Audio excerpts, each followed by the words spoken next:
Typography से, ठीक है। तो टाइपोग्राफी अगर टेक्स्ट टूल देखें तो इसके अंदर और भी काफी ज्यादा टूल्स हैं, तो इन सब टूल्स को समझने की जरूरत है कि ये टूल्स किस लिए यूज किए जाते हैं और इनका क्या पर्पस है, ठीक है।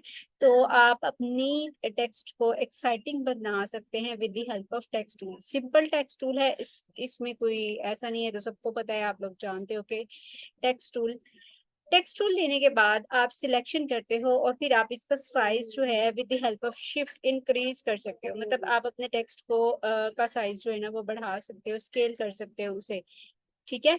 अपने जहां आपको इसका टेक्स्ट का साइज इंक्रीज करने की जरूरत है वहां। फिर एक चीज आ जाती है कि टेक्स्ट टूल में आपको देखना होता है कि जो आपने टेक्स्ट लिखी है उसके जो कैरेक्टर्स हैं या उस लाइंस हैं उनके दरमियान में आपने किस तरह की स्पेस ऐड करनी है। तो जैसे अगर मैं इसके अंदर स्पेसिंग ऐड कर दूं, ठीक है, तो स्पेसिंग भी मोस्ट ऑफ द केसेस बहुत इफेक्टिव रहती है। इस तरह इसको बोलते हैं लेडिंग, ठीक है, या इसको कहते हैं ट्रैकिंग, ठीक है। तो ये ट्रैकिंग होती है। बाकी इसको थोड़ा आइडिया मैं आपको पैराग्राफ से भी दूंगी। ये तो सिंपल टेक्स्ट थी ना, इसको अगर आप अपनी टेक्स्ट को बैक करना चाहते हो, उसी पोजीशन में लाना चाहते हो, तो आपने जस्ट कंट्रोल Z प्रेस करना होता है। उससे आपका जो लास्ट वाला एक्शन है वो वैसे ही हो जाता है, ठीक है, बैक हो जाता है यानी कि। अच्छा, तो अगर हमें पैराग्राफ लिखना हो तब हम क्या करेंगे, यही टेक्स्ट टूल हो आपके पास और आपने इस तरह से पकड़ के, क्योंकि ये इसी लेयर पर है तो वो उसको ही अंडरस्टैंड करे, थोड़ा सा दूर आ जाए और यहाँ पर आकर आपने इस तरह से एक बॉक्स ड्रैग कर लेना है। और तो जिस जिस तरह आपने ड्रैग किया होगा वहां पर एक टेक्स्ट का पैराग्राफ आ जाएगा। देख रहे हैं कि अब ये पैराग्राफिक फॉर्म में है। क्योंकि टेक्स्ट का साइज काफी बड़ा है इसलिए ये आपको इस तरह से लग रहा है। अगर मैं इसका साइज यानी कि डिक्रीज करके दिखाऊं, मैं कर देती हूँ इसका साइज कोई अबाउट 500 के अबाउट कर देती हूँ, तो आपको शायद आइडिया होगा कि ये पैराग्राफिक दिखा छोटा हो गया। और ये इसके अंदर आप कुछ भी आगे मजीद टेक्स्ट भी लिख सकते हैं। अभी सिर्फ इतना लिखा हुआ है, आप इसके आगे कुछ भी लिख लो। ये देखें, तो ये एक पैराग्राफ की फॉर्म जो है वो बनती जा रही है। अब मैं इसको क्या करती हूँ कि एंटर प्रेस करती हूँ, मजीद कुछ लाइंस लिख देती हूँ ताकि आप लोगों को आइडिया हो जाए कि पैराग्राफ इस तरह से लिखा जाता है, ठीक है। तो अब पैराग्राफ का साइज काफी ज्यादा छोटा है, तो क्या करते हैं कि आप इसका साइज थोड़ा बढ़ा लें। अभी मैं रिसेंटली किसी एक और स्टूडेंट ने ज्वाइन किया है, let me check. Fatima Khan है, अस्का है। अस्का इलस्ट्रेटर है ना आपके पास?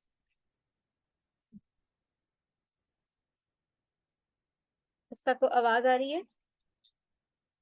अच्छा, तो फिर आप अपनी टेक्स्ट को कोई सा स्टाइल दे सकते हैं। मतलब जरूरी नहीं है कि एक यही फॉन्ट की यूज किया जाए, और आप कोई सा भी फॉन्ट यूज कर सकते हो, ठीक है।